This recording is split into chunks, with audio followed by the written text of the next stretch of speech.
I'm going to show you how to operate the shower. So the door to open, you just press in lightly and slowly roll it back. Sometimes it gets a little stuck. Just slow. Okay. Just like any shower, you have your hot and your cold. However, we do have a shower.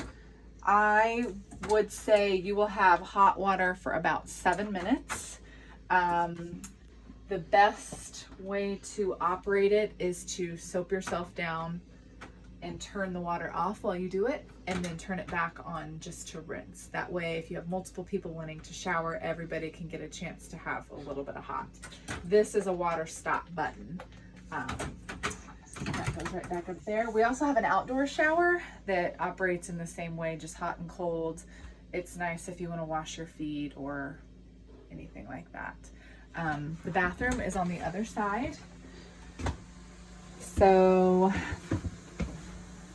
there is a fan up top.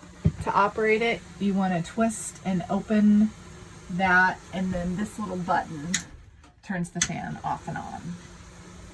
The toilet, we have to use special RV toilet paper, which we will provide, but if for some reason you run out, do not use regular toilet paper. It has to be a certain ply so that it will dissolve in the black tank.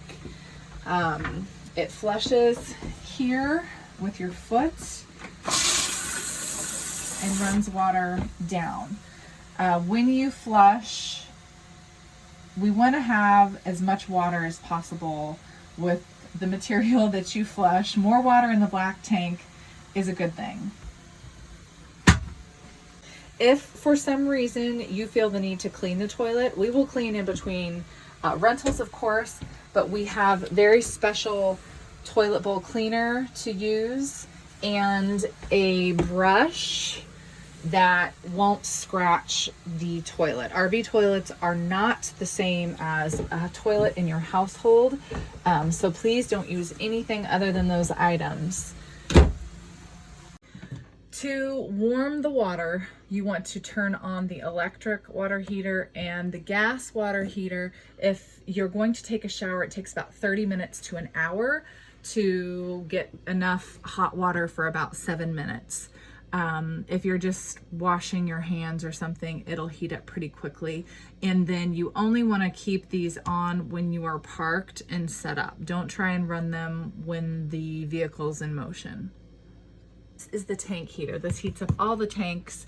It really should only be used if the temperature is going to be between 26 and 32 degrees. If the temperature drops below 26 degrees, everything will freeze anyway.